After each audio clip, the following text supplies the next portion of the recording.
Мен Кумакова Роза Серікқызы, Қазақстан Республикасының азаматымын. Мен жолдасым Казиев Еркін Имашұлы 66 жылы туылған.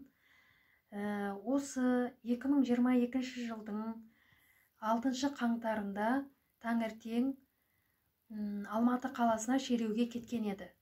Содан бері хабарсыз, хабар жоқ. 2 күннен кейін, яғни 8 қаңтар күні полициялар автоматтармен есікті теуіп кіріп,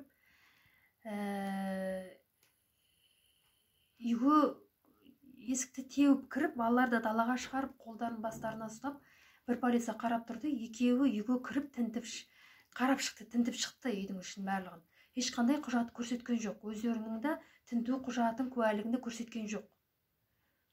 Одан кейін 1-2 күннен кейін тағы да сұрап кетті, әкелерің келді ме деп. Мен осы арыз берген күнім 16 қаңтар күні.